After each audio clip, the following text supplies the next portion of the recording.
sanadiyar sakin fim ɗin basa wanda ake koyar da jima'i ya sa an kama daraktan shirin, inda a yanzu haka gidan jaridar BBC Hausa take tuntuɓarsa akan me yasa ya shirya wannan shirin, kuma a yanzu haka za ku ji daga bakinsa kamar yadda za mu saka muku wani bidiyo ku kalla.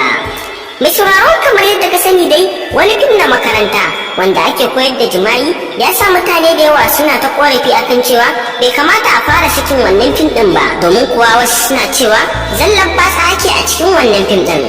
A yanzu haka dai za ku ji daga bakin daraktan wannan shirin kamar yadda za mu saka muku hirar tasa da gidan jaridar BBC Hausa.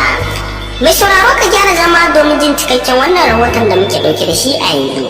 Amma kafin nan da Allah muna roƙonka, idan har ya kasance wannan shine shigowar ka channel din nan ta farko, muna roƙonka da ka dangwala mana alamar subscribing, sannan kuma kada ka manta ka danna mana alamar ƙararrawar sanarwa, domin ta haka ne za ka ringa samun labaran mu kai tsaye da zarar mun dora. Mun gode da ziyartar wannan channel din tamu mai albarka. Labari da dumudumin sa, wani daraktan shirin fim wato shirin makaranta wanda ake koyar da jima'i zalla da kuma batsa a cikin wannan fim din ta sa an kama shi, inda a yanzu haka Afakan Lawo ya kama shi akan laifin cewa zai lalata tarbiyyar yaran mutane.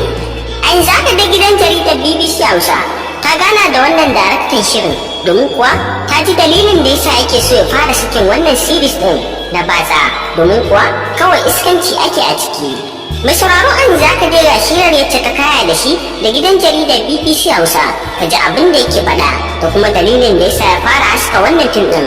To mai sauraro, da tattaunawa ta su dai ka ji abin da yake faɗa da bakinsa. Na yi niyyar zuwa a lokacin da su censorship ɗin suka kira wani. To amma a yadda suka je wani ofis da nake dan zuwa mai hira, ni tsammanin a nan ofis ɗin nake da zama.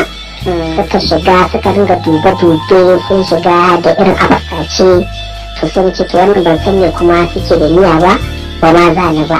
Dama za ni ne dan mu ji me suke ne a bakin su, me suka shirya irin akan fim din. Akwai inda ya kamata su ce watakila da Allah duk da yake ne ba a Kano kai ba, kuma wannan fim ba na a Najeriya bane ba ma kaɗai, particularly fim ne na Afirka gaba ɗaya, tunda yare wajen 17 ne a cikin fim din nan. Kana cewa yanzu kenan za ka saki fim ɗin a haka, ko kuma dai za ku yi gyare-gyare a cikin fim ɗin saboda abubuwan da suka faɗin nan?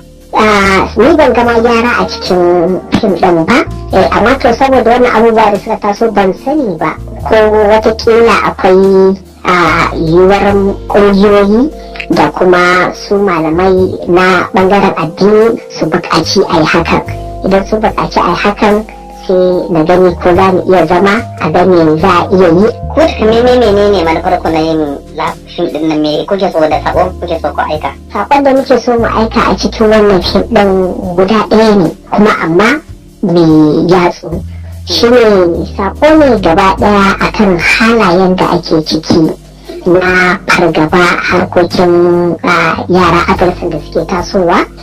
Shi ne kamar shekara 14-15 abin da ya zuwa 17, su ne kamar yadda suke kamuwa da cututtukan kanjamau, bushewar gaba da matsaloli haka na shan kwayoyi na ƙara ni'ima da mata suke wanda ke cutar da su, da kuma shan kwayoyi da maza suke yi na ƙarfin gabansu da suke cutar da su, wanda in ka shiga garin Kano da Katsina da sauransu, duk titin da ka bi za ka ga mutane da lasfika suna da ihu, suna batsa, suna wane ne wajen sai da wannan abubuwan. Sannan kuma sai muka kalli bangare na Herman, shi ne kamar tantanin budurci yadda yake kashe-kashe kala-kala. To muka kalli waɗannan abubuwan da sanadin yadda wannan abin yake kashe aure na gaske mutane ba su yi an kare ba a mafi akasari a Afirka baki ɗaya.